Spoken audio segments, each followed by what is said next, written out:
শয়তান চারদিক থেকে ধোঁকা দিবার চায়। আল্লাহ বলেন তোমরা আমাকে সঙ্গে নিও, আউযু বিল্লাহি মিনাশ শাইতানির রাজিম, শয়তানকে আমি হটাইয়া দিব, শয়তানকে ভাগাইয়া দিব।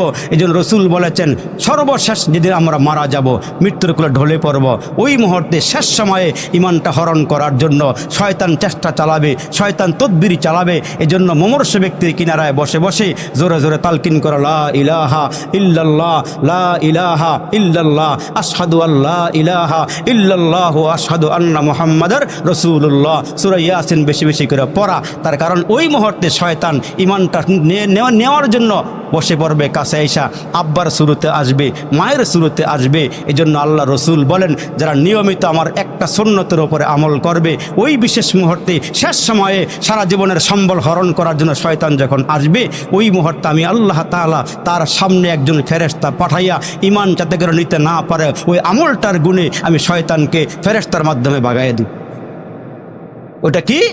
রসুল বললেন আমার উম্মত যদি ওযু করার আগে দিয়ে মেসওয়াক করে, সুবহানাল্লাহ বলেন জোরে, ওযু করার সময় যদি মেসওয়াক করে, ওই আমলটা নিয়মিত যারা চালু রাখবে, আল্লাহ তাআলা এই নিয়ামতের কারণে, এই সুন্নতের কারণে আল্লাহ তাআলা ওই মুহূর্তে শয়তানকে ভাগাইয়া দিবেন, শয়তানকে সরাইয়া দিবেন। এই জন্য আপনাদের প্রতি উদাত্ত আহ্বান থাকবে যে আল্লাহ তাআলা আমাদেরকে অনার্থক বানায় নাই, অকারণে বানায় নাই, নিষ্প্রয়োজনে বানায় নাই।